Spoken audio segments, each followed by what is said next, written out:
Welcome to iDream media. Doctor గారు నమస్తే అండి. నమస్కారం అండి. కర్నూలు జిల్లాలో పునర్విక 16 క్రోర్స్ ఇంజెక్షన్ కోసం వెయిట్ చేస్తున్నారు. చాలా అరుదైన వ్యాధి వచ్చింది అంటున్నారు. ఒక్క ఇంజెక్షన్ ఖరీదు అంతెందుకు? ఆ వ్యాధి ఏంటి? ఇంజెక్షన్ ఇస్తే సరైపోతుందా? తను సఫర్ అవుతుంది జెనెటికల్ డిజార్డర్ అండి. బాగా రేర్, అంత రెగ్యులర్గా వచ్చే డిసీజ్ కాదు. స్పైనల్ మస్కులర్ ఎట్రోఫీ అని. ఓవర్ ఏ పీరియడ్ మనకు మజిల్స్ ఉంటాయి చూడండి, అవన్నీ డిగ్రేడ్ అయిపోతూ ఉంటాయి అనమాట. అంటే డీజనరేట్ అయిపోతూ ఉంటాయి, థిన్నింగ్ అయిపోతూ ఉంటుంది. ఇది ప్రోగ్రెసివ్ డిజార్డర్. మెల్లిమెల్లిగా అదంతా అవుతూ, అంటే ఇప్పటివరకు ప్రాపర్ ప్రూవెన్ అట్లా ఏం లేదు. తిన్న కేసులో ఏంటంటే మనకు స్పైనల్ మస్కులర్ అట్రోఫీ అనేది SMN1 జీన్ ఒకటి ఉంటుంది. అది సరిగ్గా లేకపోవడమో లేదంటే అసలు లేకపోవడమో దానివల్ల మనకు ఈ డిసీజ్ వచ్చే అవకాశం ఉంటుంది. ఈ ఇంజెక్షన్ తోటి, డొలెన్స్మా అనే ఇంజెక్షన్ తోటి మనము ఆ జీన్ని అక్కడి లోపలికి పంపిస్తున్నాం అన్నట్టు. అందుకని it is very costly. Vector అంటే మనకు వైరసెస్ వీటితోటి కూడా మనము బాడీలోకి ఇట్లాంటివి పంపేయడానికి క్లోనింగ్ ఇవన్నీ మెథడ్స్ తోటి చేస్తారు.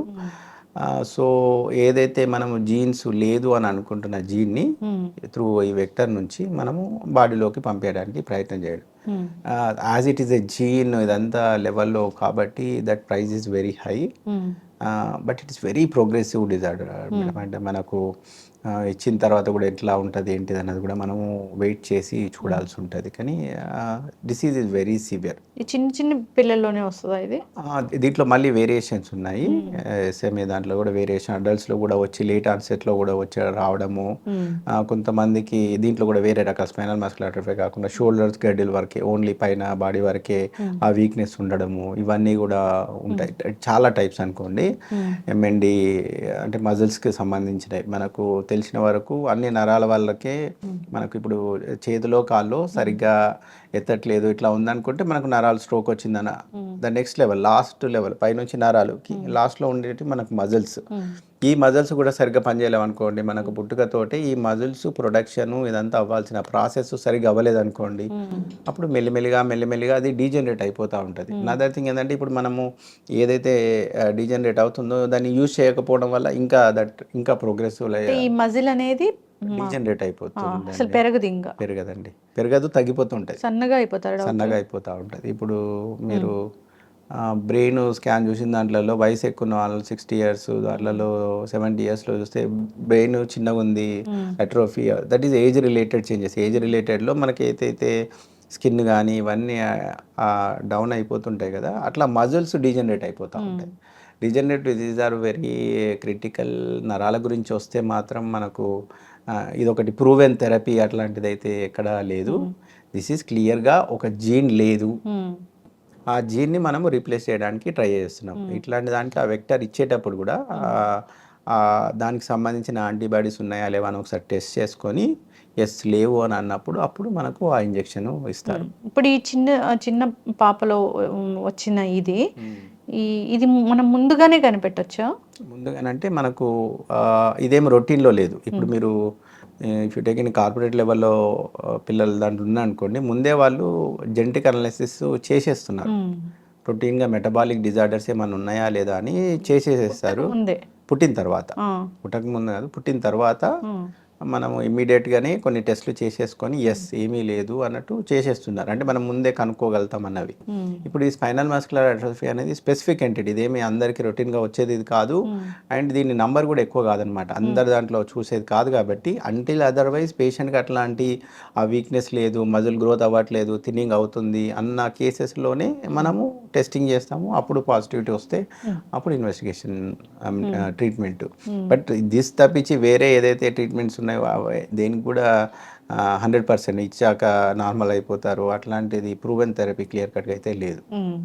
ఇప్పుడు ఇలాంటి ఇంజెక్షన్స్ అంటే మనము చాలా కూడా విన్నాం ఇంతకుముందు, 16 కోట్లు 20 కోట్ల ఇంజెక్షన్, ఇట్లాగా మందులు అంతంత కాస్ట్ ఉంటాయి doctor. All about patency and the research. ఇప్పుడు ఆ డ్రగ్ మన దగ్గర లేదు, ఇండియాలో లేదు. This is done by some US companies.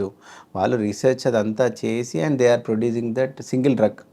Imagine 10 లక్షలు ఎంతో మంది దాంట్లో ఇక పేటెన్సీని బట్టి companies they will decide the price. Okay. ఇప్పుడు అదే పేటెన్సీ వెళ్ళిపోయింది మనకు వచ్చింది అనుకోండి, అదేదని మనకు తక్కువకి వెళ్తుంది. ఇప్పుడు మీరు వాడుతున్న యాంటీబయాటిక్స్ సింపుల్ అమాక్సిసిలిన్ ఇనీషియల్ స్టేజెస్లో దాని ప్రైస్ ఇస్ వెరీ డిఫరెంట్. ఇప్పుడు రీసెంట్ గవర్నమెంట్ కూడా మనం చేసిన దాంట్లో అన్ని యాంటీబయాటిక్ ప్రైజెస్ అన్నింటినీ కూడా ఒక లెవెల్కి తీసుకొచ్చేసారు. యూ కాంట్ ఇంతకుముందు మెరోపెనమో ఇట్లాంటి ఇంజెక్షన్స్ మన దగ్గర రొటీన్గా వాడే ఇంజెక్షన్స్ ఇంతకుముందు 6,000 8,000 ఆ లెవెల్ ఉన్నది, ఇప్పుడు లేదు. Government involved now that came frame. It doesn't mean that దానికి దీనికి సమ్ రేరిటీ అని కాదు, కానీ రీసెర్చ్ డ్రగ్ ఎవరి చేతిలో ఉంది, ఆ పేటెన్సీ ఉంది, వాళ్ళు కంపెనీ వాళ్ళు డిసైడ్ చేస్తారు. ఈవెన్ ఇన్సులిన్ కూడా తీసుకోండి, మన ఇండియాలో చాలా cheap. You take US it will be very high. మనకి పేటెంట్ ఉందా? లేదు, మన అంటే గవర్నమెంట్ ఇట్లాంటి ఎసెన్షియల్ వాటి అన్నిటినీ అట్లా పెట్టడానికి లేదు అని రూల్స్ ఉంటాయి. అదే యూఎస్లో అనుకోండి, పేటెన్సీ కంపెనీ ఎవరి చేతిలో ఉంది ఏంటిదన్న దాన్ని బట్టి ఉంటుంది. అక్కడ సేమ్ ఇన్సులిన్ అక్కడ లాట్ ఛార్జెస్ చేస్తారు. వీఆర్ వెరీ చక్కగా చెప్పారు డాక్టర్ గారు. ఇప్పుడు ఈ పునర్వికాకి ఈ ఒక్క ఇంజెక్షన్ ఇస్తే సరిపోతుందా ఈ కేసులో? 2 months వరకు ఉంటుంది మేడం. ఒకటి లివర్ ఎఫెక్ట్ అయ్యే ఛాన్స్ ఉంటుంది. లివర్ ఎఫెక్ట్ అవుతుందా లేదా అన్నది చూసుకుంటూ ఇస్తారు. ఫస్ట్ ఇచ్చినప్పుడు ఒకటి సింగిల్ ఇంజెక్షన్ లెవెల్లో ఇచ్చి మజిల్ స్ట్రెంత్ అదంతా ఇంప్రూవ్ అవుతుందా లేదా అన్నది చూసి they will decide the course of the treatment. If at అలా దట్ జీన్ కరెక్ట్గానే రీస్టోర్ అయ్యి ఆర్ ఫంక్షనింగ్ స్టార్ట్ అయింది అనుకోండి, అప్పుడు well and good, she can improve. ఏదైనా అసలు జనరల్గా కూడా పిల్లల్ని గమనిస్తూ ఉండాలి డాక్టర్ గారు, అంటే ఏం తేడా వస్తుంది ఏంటి అనేది. అందుకే పర్టికులర్లీ ఫర్ ద కిడ్స్ ఒకటే పీడియాట్రిషియన్ ఉండాలి. ఐ ఫీల్ దట్ ఎందుకంటే వాళ్ళే రొటీన్గా చూస్తుంటారు, వాళ్ళకు తెలుసు దిస్ ఈజ్ అంటే మీరు ఆల్రెడీ చూస్తున్న వాళ్ళకు ఏం అబ్నార్మల్ ఉంది అన్నది ఈజీగా గుర్తుపట్టవచ్చు. రెగ్యులర్గా రొటీన్గా చూస్తూ ఇప్పుడు మారింది అని అనుకుంటే మనం తెలియదు. Another thing is mother. The mother knows everything. మదర్కి ఇలా రొటీన్గా ఇలా ఉంది, ఏదో మారింది అన్నది ఫస్ట్ నోటీస్ చేసేది మదరేనండి.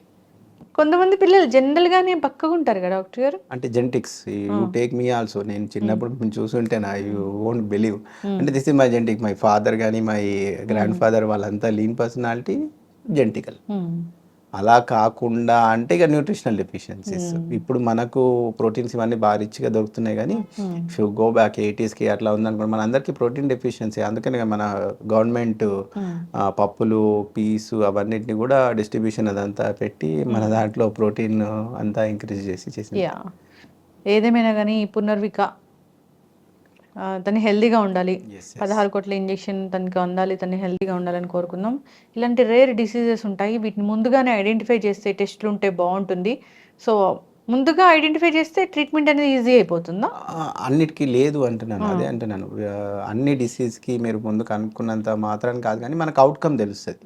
If at all we know early, కొన్నిటికి ఇంటర్వెన్ అవ్వచ్చు, yes you can completely recover చేయొచ్చు. లేదు కొన్నిటికి అట్లా చేయలేము, కానీ మనము ఎప్పటి వరకు ఎలా ఉంటుంది, దీనివల్ల అదర్ కాంప్లికేషన్స్ మనకి ఏమొస్తాయి మనం ముందే తెలుసుకొని జాగ్రత్త పడడానికి ఉంటుంది. Most of the metabolic disorders paediatric పాపులేషన్లో ఇప్పుడు ఆల్రెడీ మన దగ్గర డేటా ఉంది, ఫెటాల్ ఫ్యామిలీ హిస్టరీ ఉంది, అట్లా ఉన్నాయనుకోండి, ఇమీడియట్గా భర్తవంగానే వాళ్ళు చెక్ చేసి చూసేస్తారు మెటబాలిక్ డిజార్డర్స్ ఏమైనా ఉన్నాయా లేదా చూస్తారు. ఉన్నాయనుకోండి, దానికి కొన్నిటికి రీప్లేస్మెంట్స్ ఉన్నాయి, కొన్ని ఇంజెక్షన్స్ ఉన్నాయి, మనం తీసుకుంటే కంప్లీట్గా నార్మల్ అయిపోతారు. కొన్నిటికి లేవు. సో వాళ్ళకు ముందు ఎలా ఉంటుంది, ఒక్కొక్క డిసీజ్ని బట్టి అది మారుతూ ఉంటుంది. చక్కగా చెప్పారు డాక్టర్ గారు, చక్కటి ఇన్ఫర్మేషన్ ఫాలో అవ్వాలి. ధన్యవాదాలు. And for more videos, please subscribe to iDream. Please subscribe to iDream. Please subscribe iDream. And please subscribe to iDream. For more videos, subscribe to iDream. please like, share and subscribe to the channel. Congratulations, iDream. Subscribe to iDream. Subscribe to iDream. So subscribe to iDream Media. iDream ki iDream team andarki huge congratulations. Please subscribe iDream Media. Please subscribe to iDream. Subscribe iDream. Please subscribe to iDream. iDream అంటే నా కళల ఛానల్ను subscribe చేసుకున్న నోరు తిరుగుతలేదు, మీరైతే గంట గుర్తు కొట్టండి. For more such videos, please subscribe to iDream. Subscribe to iDream. Please subscribe to iDream. Please subscribe iDream Media. Please do subscribe to iDream. Please subscribe to iDream Media. For best entertainment and information, please subscribe iDream. And don't forget to subscribe to iDream.